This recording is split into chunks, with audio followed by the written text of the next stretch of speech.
नमस्कार जंटीनेट, स्वागत आपका। मैं हूं योगेंद्र। उन शहीदों को नमन करते हैं जिन्होंने कारगिल का युद्ध फतेह किया, और यूं कहूं कि उनकी कुर्बानी, उनकी शहादत के बदौलत हमारी सीमाएं महफूज हैं, सुरक्षित हैं।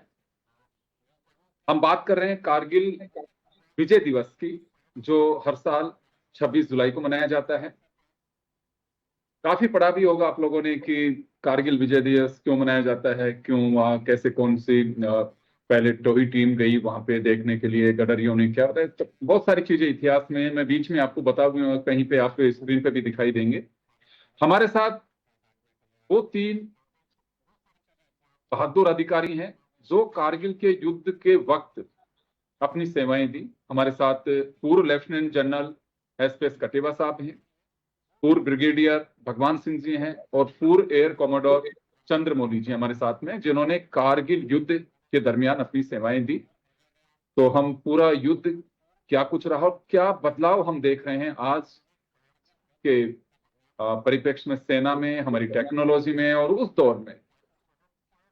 अभी हाल ही में एक मैं सुन रहा था, अभी मिस्टर चौहान जो हमारे तीनों सेनाओं के अभी चीफ जिनको बनाया, वो कह रहे थे कि आज की लड़ाई हम कल के हथियारों से नहीं लड़ सकते, यानी कि टेक्नोलॉजी समय की जरूरत है, मांग है, उसके साथ हमें आगे बढ़ना चाहिए।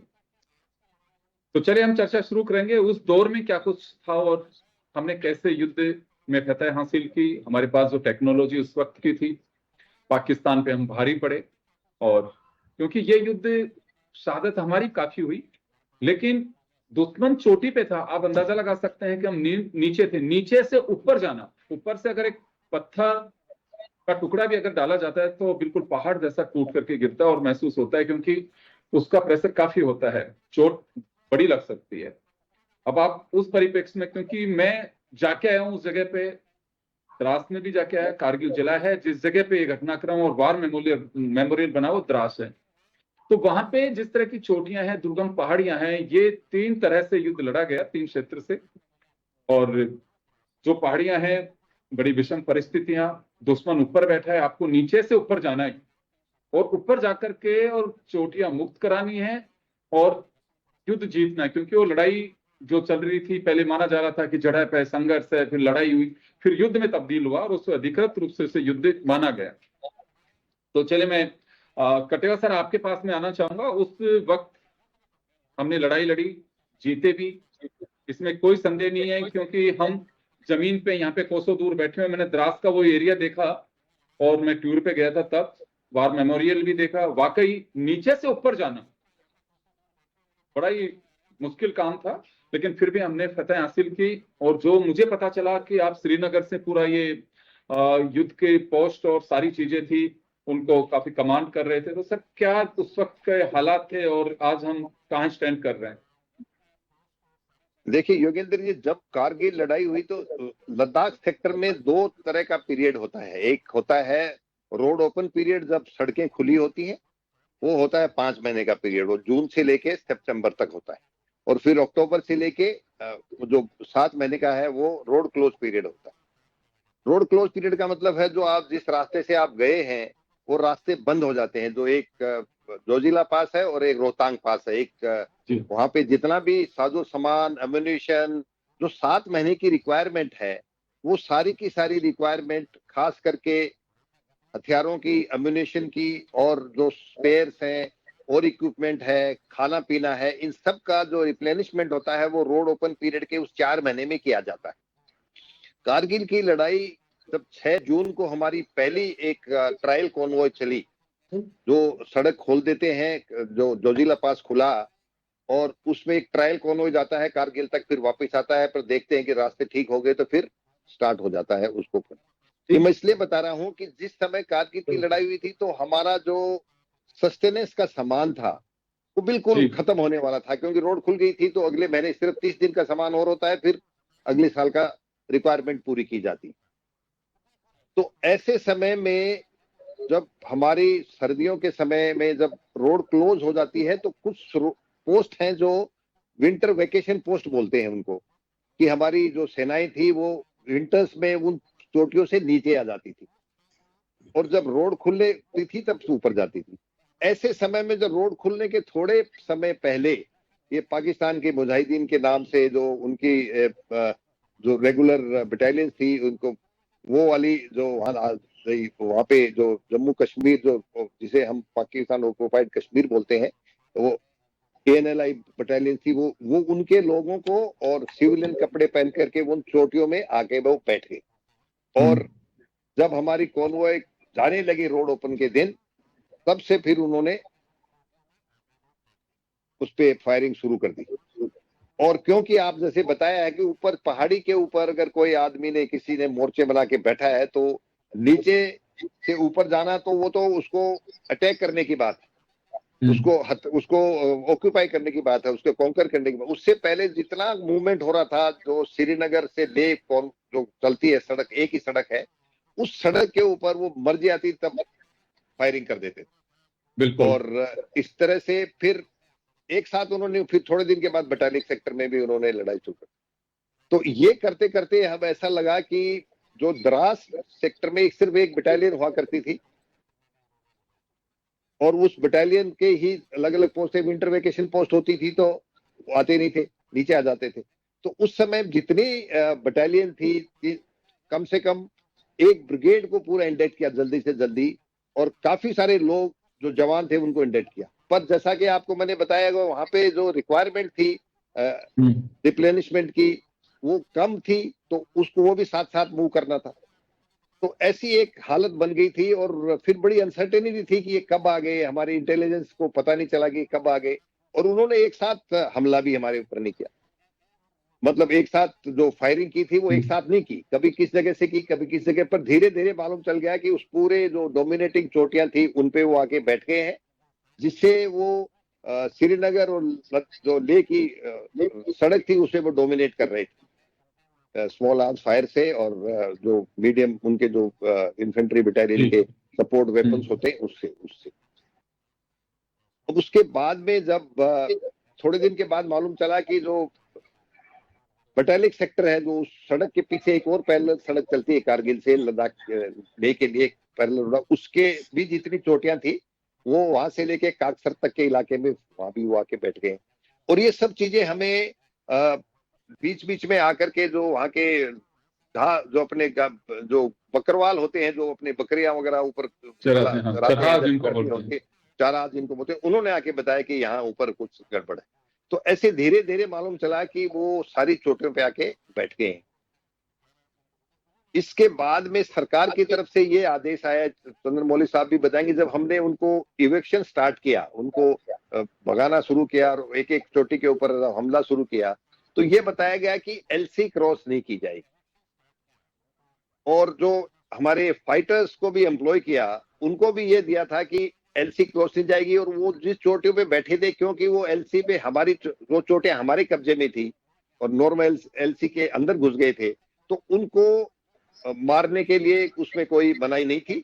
और हमारे जो एयरफोर्स के उन्होंने जो प्रिसीजन एम्यूनिशन जो पहली बार उन्होंने फायर करके बंकर्स को गिराया और उनको तबाह किया, तो हालांकि LC क्रॉस नहीं की, फिर भी तो ये एक बड़ा रिस्ट्रिक्शन था। फिर क्या था कि जो कन्वेंशनल वेपन होते हैं पूरी लड़ाई में, कि आर्टिलरी फायर करेगी, वो अटैक से पहले उसको टारगेट को सॉफ्टनिंग करेगी, प्रिपरेटरी बम्बार्डमेंट करेगी, ये सब चीजें नहीं कर सकते थे, क्योंकि वो बड़े बड़े टारगेट तो थे नहीं और कन्वेंशनल लड़ाई थी। हमने खूब सारे कम से कम समय में वहाँ काफी सारे ट्रूप्स इंडक्ट किए, और धीरे धीरे फिर एक एक चोटी पे एक एक बटालियन कई बार रिपल्स हो गया। दो रात पे भी अटैक है। पहला रात जो हमला होता है वो रात को कहते हैं, तो रात को पहले एक नाइट पे थोड़ा ऊपर गए, फिर वहीं वो रहे पूरे दिन भर बिना मूवमेंट के, और दूसरी रात को फिर उन्होंने जाके किया।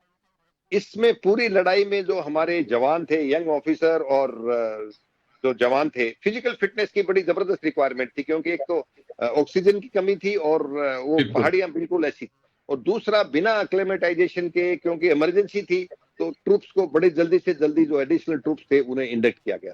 तो ये सारे बहुत सारे प्रॉब्लम्स आए। उस प्रॉब्लम्स के बावजूद भी हमारी सेना ने बहुत ही अच्छा प्रदर्शन किया, हमारे यंग ऑफिसर्स, हमारे जवानों ने बहुत ही अच्छा प्रदर्शन किया, और उनको धीरे धीरे वहां से खदेड़ दिया। जी बिल्कुल, मैं वहां पे जाके आया था, तो मैं दर्शकों से कहूंगा कि जो आप टीवी पे आप विंडो में देख रहे हैं वो कैप्चर्ड वेपन्स हैं जो पाकिस्तान से हमने कैप्चर किए। बहुत बड़ा असला वहां से बरामद किया था। उनके कुछ ऐसे बने हुए स्टील के बंकर्स भी थे जो इन्होंने ऊपर रखे हुए थे, जिसके नीचे वो छिप रहे थे। वो तमाम चीजें भी आप स्क्रीन पे देखेंगे। वहां के बकरवाल, ये जो एक सज्जन कैप लगाए हुए हैं जिनको आप देखेंगे, ये वो शख्सियत हैं जिन्होंने इंफॉर्मेशन दी थी। मैंने उनका इंटरव्यू भी किया था वहां जब गया था। बहुत सारी यादें आज भी मेरे जहन में कि वहां किस तरह से लोगों ने बताया, जिसका सर जिक्र कर रहे हैं। श्रीनगर से लेके लिए एक रास्ता जो जोजिला पास से गुजरता है, लेकिन अब वो टनल बन रही है, तो मुझे लगता है कि 26 में आई थिंक वो कंप्लीट होगी। उसके बाद में, क्योंकि लॉजिस्टिक का सबसे दारोमदार जो था हमारा, वो वही वे था, और उसी पे सबसे ज्यादा बम्बारमेंट किए जा रहे थे ताकि यहां से इस चैन को तोड़ा जा सके और सप्लाई चेन रुक सके। लेकिन हर पत्थर, ईंट का जवाब पत्थर से दिया गया और पूरी मुस्तैदी के साथ में। चलिए, मैं चंद्रमौली सर आपके पास में आना चाहूंगा। एयरफोर्स का काफी इंपॉर्टेंट रोल था। कब आप लोगों को ये मैसेज मिला कि बिल्कुल अलर्ट मोड पे रहना है, और जो आगे की कुछ चीजें ऐसी हैं कि जो आज भी हम शेयर नहीं कर सकते हैं कि पार्ट ऑफ स्ट्रेटेजी होगा, लेकिन जो हम एक शेयर कर सकते हैं दर्शकों के साथ। जी हाँ, ये जनरली मई से जुलाई के बीच में ऑपरेशंस काफी जोर पकड़ा था, और हमारा डिप्लॉयमेंट वहां पे मार्च से ही शुरू हो गया था अपनी नॉर्मल एक्सरसाइज के चक्कर में।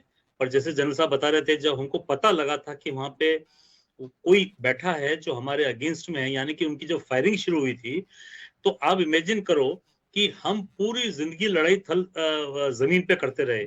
हमारी एयरफोर्स भी जमीन पे या कुछ ऊपर, यानी कि जैसे पीर पंजाल रेंज वगैरह वहां तक हमने किया है, 65 की लड़ाई की है या 71 की लड़ाई की है।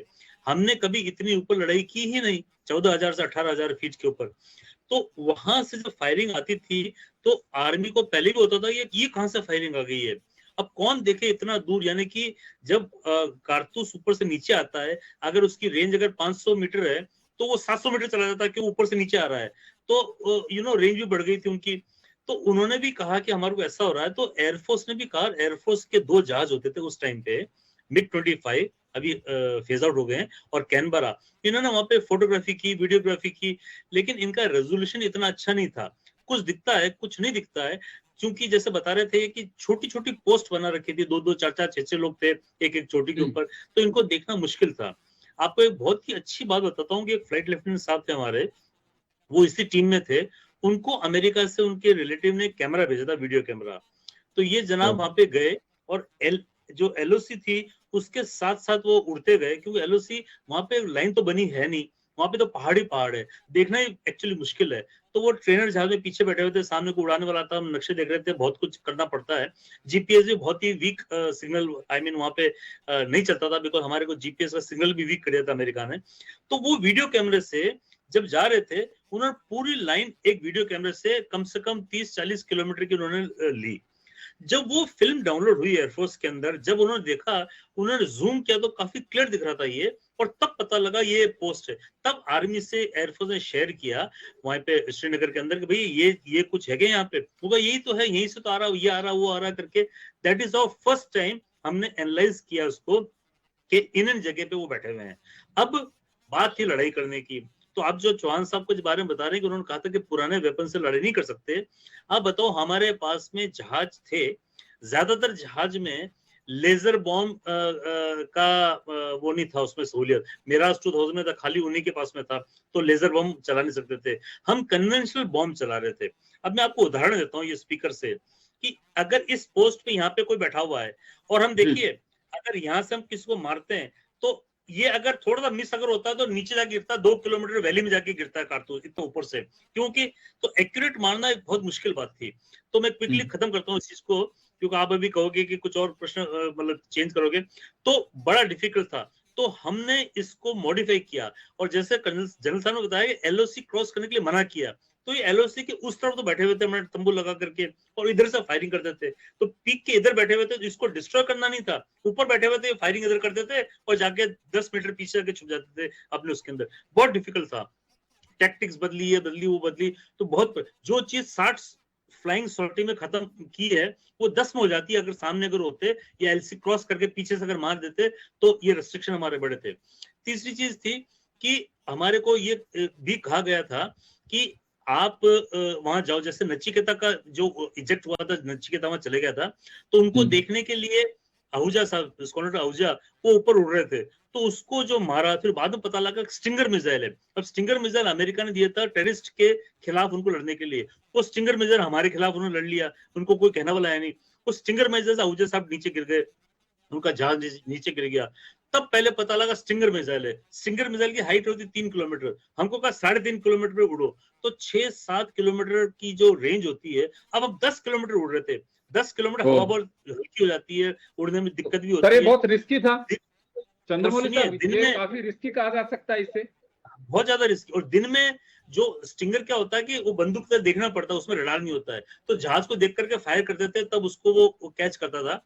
तो हमको कहा है रात को उड़ो, तो सारे मिशन में 3-3 बजे रात को उड़ो, 3 बजे रात को उठ के, यानी कि सी रात को हमारी साइकिल जो होती है सोने की होती है, अब चाय कॉफी पी के जग करके वहां पे जाना पड़ता था।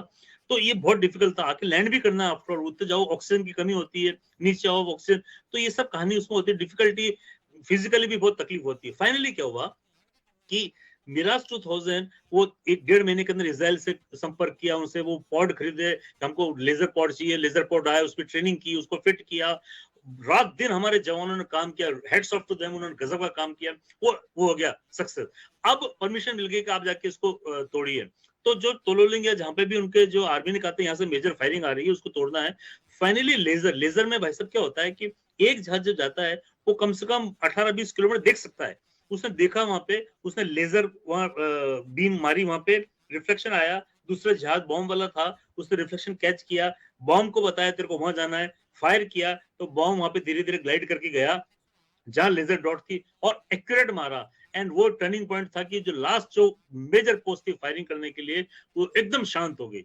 तब operation of the army also fast हो गए थे। अदरवाइज दिक्कत ही हो रही थी कि जैसे ट्रेन भी खराब थी, चढ़ना भी था, ऑक्सीजन की कमी भी थी, और छोटी छोटी दुकान, यहाँ से चढ़ते तो वहां से फायरिंग, यहाँ से चढ़ते तो वहां से फायरिंग। तो मेजर पोस्ट जब खत्म हुई है और इसका नतीजा निकला लेजर बॉम्ब से, तो टेक्नोलॉजी हमेशा एडवांस होनी चाहिए जगह के हिसाब से। जो चौहान साहब कह रहे थे वो इसका नतीजा यहाँ पे निकला था कि मिराज 2000 ही जहाज था, लेकिन बॉम्ब नहीं थे। और एक और लास्ट चीज ये है कि जब स्टिंगर मिसाइल फायर होता है तो पीछे फ्लेयर निकलती है, आपने कभी जहाजों में देखा होगा, आग से निकलते रहते हैं, उससे क्या होता है स्टिंगर मिसाइल वो आग की तरफ चला जाता है, फ्लेयर कहते हैं उसको। हमारे पास में फ्लेयर उस जहाज भी थी नहीं, जिन जहाजों में 2-4 जहाज थे, मिराज 2000 थे, और हमारे मिग 29 के अंदर थे फ्लेयर। हम तो जो स्ट्राइक करने जो जा रहा है उनके अंदर वो नहीं, मिग 21 वगैरह में थे ही नहीं, मिग 27। तो ये और दिक्कत थी, इसलिए उनको उड़ना पड़ा था कि फ्लेयर अगर होते तो फिर भी जहाज एक्चुअली जब अटैक करने जा रहा है तो फ्लेयर चलाता रहता है और फायरिंग कर देता है। तो ये सब दिक्कतें हमारी फेस हुई थी। इसलिए ये जो युद्ध हुआ है इसमें पुराने वेपन एक तो नाकाम रहे, मतलब बॉम्ब एक्यूरेटली नहीं कर पाए। जीपीएस ने हमको धोखा दिया, because जीपीएस ने उसको रिड्यूस। जीपीएस में क्या होता है कि हर सेकंड में अपडेट करता है, और जहाज की स्पीड होती है 900 किलोमीटर प्रति घंटा, यानी कि 250 मीटर प्रति सेकंड। तो उसको जब जाना होता है, अपडेट करता है तो तुम यहाँ हो, थोड़ी देर अपडेट करता है तुम यहाँ हो, 250 मीटर फिर कहता हूँ वहां हो, तो कैसे फायर करोगे जब अपडेट ही 1 सेकंड में हो रहा है। इसलिए बड़ी दिक्कतों के साथ में ये युद्ध लड़ा गया था। जी बिल्कुल। और आप अंदाजा लगा सकते हैं कि जो जिस टेक्नोलॉजी को लेकर के एक एक्सरसाइज डिफेंस में होती है हर विंग में, कि आप नई टेक्नोलॉजी कोई भी ले रहे हैं तो उसके लिए कुछ महीने कुछ दिन उसकी एक्सरसाइज होती है, और आप अंदाजा लगा सकते हैं कि उसी दरमियान एयरफोर्स को अपडेट भी होना है। मतलब एक्सरसाइज का कोई टाइम नहीं है, आपको जो कुछ करना है सीधे ही आपको टारगेट पे ही करना है, वो आपकी एक्सरसाइज मानिए या फिर एक्चुअल आपको टारगेट करना है। तो युद्ध के वक्त ही मैं चंद्रमौली साहब की जो बात समझ पा रहा हूँ, एक्सरसाइज का कोई टाइम नहीं था और सब कुछ वहीं पे उसी वक्त करना था। और आप अंदाजा लगा सकते हैं कि किस तरह से युद्ध लड़ा गया। ये मैं भगवान सिंह जी के पास में जाना चाहूंगा। सर, उस वक्त की जो पोजीशन बनी हुई थी, निश्चित रूप से मैं एक चीज को देख करके इस देश के भी जज्बे को सैल्यूट करूंगा। मैं उस समय एक पेपर में था, तो जब बॉडी जा रही थी तो ये लग रहा था अंदाजा कि पता नहीं अब डिफेंस में लोग जाना पसंद करेंगे नहीं करेंगे। उसी वक्त रिक्रूटमेंट में निकाला गया, और जब मैं देख पा रहा था कि पोस्ट से भी कई गुना ज्यादा युवा पहुंच रहे थे, तो निश्चित रूप से तो हमारे यहाँ पे मुझे लगता है कि जो जज्बा है उसकी कोई कमी नहीं है, चाहे कुछ किसी भी तरह के हालात हों सामने, और लगता भी है कि युद्ध के मौके पे हम जाएंगे, दोनों बातें हो सकती हैं कि मौत भी हो सकती है और हम वहां से जंग जीत के भी आ सकते हैं। ये आपका अपना एक रिस्क है, लेकिन उसके बावजूद भी बड़ी तैयारी में थे। तो उस वक्त इस तरह का जोश हम देखने को काफी मिला। देखिए, पहली बात तो मैं इसका थोड़ा सा बैकग्राउंड जनरल साहब ने बताया और उसके ऊपर थोड़ा और इलेबोरेट करूंगा। जी जैसे उन्होंने कहा कि विंटर्स में जब बर्फ गिरती है तो हमारी कुछ पोस्ट खाली हो जाती हैं। ये ऑल अलोंग द नॉर्दर्न और नॉर्थ ईस्टर्न बॉर्डर के ऊपर जो भी हाई एल्टीट्यूड में पोस्ट हैं, उसमें दो प्रकार की पोस्ट हैं। एक तो बहुत ऊंची जो खाली कर दी जाती है, क्योंकि बर्फ वहां पे 10-10 फीट 15-15 फीट बर्फ गिरती है, तो उसको निकालना, बंकर मेंटेन करना और उसको फिर रोज मेंटेन करना, ट्रूप्स को वार्म रखना बड़ा मुश्किल होता है। लेकिन कुछ एक पोस्ट हैं जहां वहां रहना पड़ता है, उसके लिए फिर वो बर्फ की रोज बंकरों से बर्फ निकालते रहो, रोज जेरिकन केरोसिन के, क्योंकि उसी से बुखारी जलती है, गर्म रहना पड़ता है। वो रोज कुछ म्यूल से, कुछ पोर्टर से, कुछ ट्रुप से ये मेंटेनेंस चलती रहती है। तो इतना डिफिकल्ट, आप जिंदा रहना ही वहां इतना मुश्किल है, बिल्कुल। तो आप लड़ाई करना, आप ये समझिए। तो ये तो सारी पोस्ट खाली होने वाली है, क्योंकि 4852 जैसे हाइट थी एक, तो अब 4852 मीटर्स में है। तो अब देख लीजिए, ये तो माउंट एवरेस्ट से थोड़ी कम है। तो आप इतनी ऊंची हाइट के ऊपर लड़ाई करना, अब एयरफोर्स ने अपनी मुश्किलें बताई, सप्लाई लाइंस में लॉजिस्टिक्स ने अपनी मुश्किलें बताई, बट उन मुश्किलों को देखिए जो ऊपर जाके जिन्होंने पोस्ट को खाली करवाना है और उसको कब्जा करना है ना, वो पहाड़ के चट्टान पे सीधे चढ़ना, कोई रास्ता बना हुआ नहीं है। और उनके जो ऑब्वियस रूट्स हैं कि भाई इधर से आ सकते हैं, स्लोप थोड़ा ग्रेजुअल है, वो सब कवर किए हुए हैं। तो उधर तो ऑब्वियसली आप जा नहीं सकते, उधर जाओगे तो पूरी कैजुअलिटी होंगी, आपके ऊपर पत्थरों से ही मार देंगे, वो उनका अम्युनिशन खत्म हो गया। तो इसलिए ये ऑपरेशन बहुत ही मुश्किल था। और इस मुश्किलात में आप देखिए, पहले हफ्ते में मई के 4 जाट की एक पेट्रोल गई, क्योंकि वो बकरवाल ने आके बताया कि द्रास में ब्रिगेड हेडक्वार्टर था, उधर आके बताया कि ऊपर पोस्ट पे कुछ बैठे हुए हैं पाकिस्तानी। तो ये पता करने के लिए एक पेट्रोल भेजी first week of May, 4 Jat की पेट्रोल, जिसमें वो क्रॉस कर गई और उनको एम्बुश कर दिया। और सारे के सारे उनके जो ये कैप्टन कालिया के लीडरशिप में ये 6-7 बंदे थे जो सबको मार दिया। उसमें 3 राजस्थान के थे, 2 नागौर के, एक बाड़मेर के, एक जेसीयू था और 2 जवान थे। ना इनकी छत विक्षित, बॉडी में आंखें निकली हुई, कान नाक सारे पार्ट्स टूट फूट करके, बड़ी इनके साथ क्रूरता के साथ इनसे व्यवहार किया। और फिर वो बॉडी आई थी 5-7 दिन बाद में। तो आप ये इमेजिन कीजिए, जब आके पेट्रोल ने रिपोर्ट भी नहीं दी तो वो गुम हो गई, और फिर दोबारा आप पेट्रोल भेजते हो, उनको किस तरह से मुश्किलों का सामना करना पड़ता है। यही नहीं पता कि वहां है क्या, कौन बैठे हुए हैं। हमको क्या पता था कि रेगुलर्स हैं, इरेगुलर्स हैं, और उनके पास क्या हथियार हैं। तो इन एनी केस, चलो जो भी हुआ, मैं ये कह रहा हूँ कि जो आपने बात की कि वहां लड़ाई 2 ही चीजों से होती है, एक फिजिकल फिटनेस और एक जज्बा। यदि आप फिजिकल फिट नहीं हो, जज्बा नहीं है, तो आप वो लड़ाई लड़ ही नहीं सकते। आप ये देखिए, आपकी लड़ाई होती है आजकल तो बियॉन्ड विजुअल रेंज हो गई। जैसे अभी किया ऑपरेशन सिंदूर किया, कोई ट्रूप्स ने कहीं आगे एक कदम भी नहीं चले। लेकिन उस वक्त तो ये जो चंद्रमोहन जी का आउटफिट है और बाकी मिसाइल्स वगैरह हैं, ये काम आते नहीं, क्योंकि टेकड़ी इतनी सारी है, इतनी पे इनके पास इतना कौन सा जो आजकल के तो पिन पॉइंट प्रिसीजन टारगेट्स हैं, आपको होम ऑन करो और अपने आप पहुंच जाएगा, फायर एंड फॉरगेट टाइप है। उस वक्त नहीं थे कुछ भी किसी के पास। इसी तरह से इन्फेंट्री की मुश्किल ये थी कि एक प्लेटून से दूसरी प्लेटून में कम्युनिकेशन करने के लिए पहली बात तो रेडियो सेट नहीं होते। एक बटालियन में 34 रेडियो सेट है मान लो, तो उनमें से जैसे मैंने कमांड की थी 90s में, तो हमारे पास 34 में से 4 रेडियो सेट थे छोटे इंटर प्लाटून कम्युनिकेशन के लिए, और प्लेटून से कंपनी हेडक्वार्टर तक कम्युनिकेशन कर ले गए। यदि हैं भी तो उनकी बैटरी नहीं है। तो इसलिए आप कम्युनिकेशन ही नहीं है, अंधेरे में लड़ाई लड़ रहे हो और जो ट्रुप्स जा रहे हैं वो इंडिपेंडेंट ऑपरेशन है उनका, एक प्लेटून एक सेक्शन जा रहा है, तो it is A section wise लड़ाई। तो इतनी मुश्किल में वो लोग लड़े हैं, लेकिन जितनी कैजुअलिटी हुई, ये बड़ी दुख की बात है कि हमारी 527 500 के करीब कैजुअलिटी हुई, जो बहुत ज्यादा है। और बहुत सारों के जो पार्ट्स जैसे एक 1200 के करीब घायल हुए, उनके उम्र भर के लिए वो डिसेबल्ड हो गए। तो ये जो नुकसान हुआ है, और जैसे चंद्रमोहन जी ने बताया, उनका हाथ बांध रखा, आपको एलसी क्रॉस नहीं करोगे, यही हमारे लिए भी था।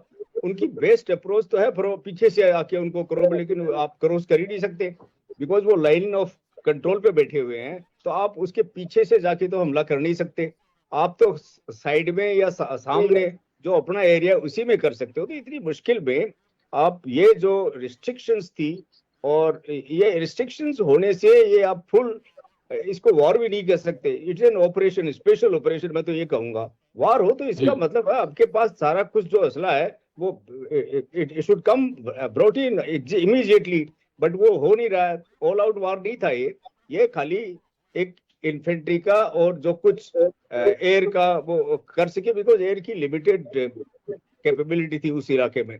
इनका पहली बात तो हाई एल्टीट्यूड में एक्सपीरियंस नहीं, दूसरा हथियार भी तो नहीं।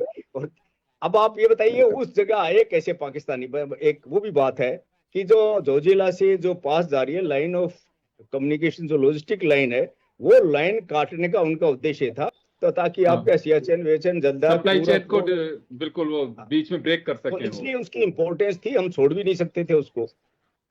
एनीवे बट महत्वपूर्ण था। हम ये कहेंगे कि हमारे इतना नुकसान, इसको किस तरह से अवॉइड किया जा सकता था, ये बड़ा मुश्किल था, क्योंकि और कोई चारा नहीं था। जब हाथ आपके बांधे हुए हैं, दूसरी सर्विसेज को इस्तेमाल नहीं कर सकते हो आप, तो इन्फेंट्री के लड़ाई रह जाती है।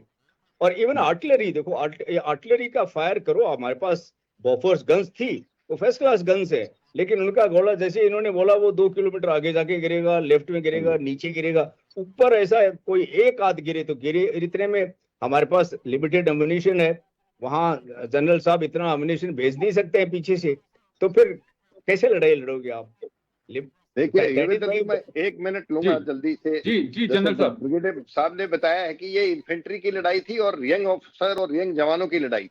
इसके बाद में एक तो आपको मैं किस्सा बताना चाहूंगा कि कितना डेडिकेशन था एक जो कालिया की, जो कैप्टन कालिया और जाट की जो पेट्रोल को उन्होंने कर दिया। उसके बाद में एक राजरिफ की, सेकंड राजरिफ थी शायद, उसकी एक पेट्रोल गई थी जिसको हनूफुद्दीन, कैप्टन हनूफुद्दीन उसको लेके गए थे।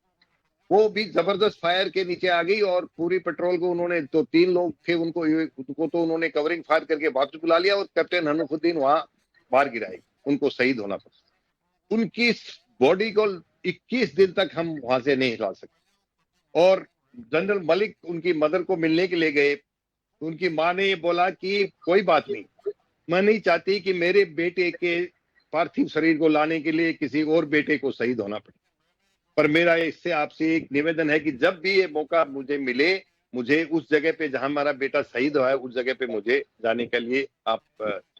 लड़ाई खत्म होने के बाद जब उनको वापस लाया गया, उसकी पार्थिव शरीर को लाया गया, तब उनकी मदर को भी वहां ले जाकर के ऐसी डेडिकेशन की, ऐसे नेशनलिज्म के किस्से इस लड़ाई में हुए हैं।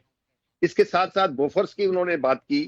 बोफर्स की क्योंकि वो मीडियम गन है और वो जैसे कि बताया कि वो क्रेस्ट क्लियरेंस के जाएंगी तो पीछे चली जाएंगी, उन्हीं बोफर्स को उन्होंने मॉडिफाई करके डायरेक्ट फायर रोल में लगाया। जैसे सीधा कोई आरसीएल का इस तरह का एंटी टैंक का गन का जो गोला जाता है, उनको उस तरीके से लगा करके, और उस मीडियम गन बोफर्स के डायरेक्ट फायर रोल में बड़ी इफेक्टिव रही वो, और काफी उन्होंने इन्फेंट्री के अटैक के लिए मदद की। जो इससे पहले जो लग रहा था कि बोफर्स ने बहुत बड़ा स्कैंडल हुआ है, ये हुआ है, वो प्रोक्योरमेंट की जो बातें थी उनको याद नहीं करते हुए जो गन की काबिलियत थी, उस काबिलियत का उन्होंने बहुत ही अच्छा प्रदर्शन किया। चलिए मैं माफी चाहूंगा सर, एक छोटा सा टाइम, प्रधानमंत्री जी उस टाइम वाजपेयी जी थे, उन्होंने अभी इन हाइंडसाइट अगर वो फ्री हैंड दे देते कि आप कहीं से लड़ाई हो तो फुल फ्लेजेड वार होने में कोई कमी नहीं रहती, 100% पूरी लड़ाई होती। बहुत ही उन्होंने दिमाग, और पूरी अगर लड़ाई देश लड़ता सारे फ्रंट के ऊपर, तो हमें बहुत ज्यादा नुकसान होता, कम से 10-15 साल पीछे चले जाते।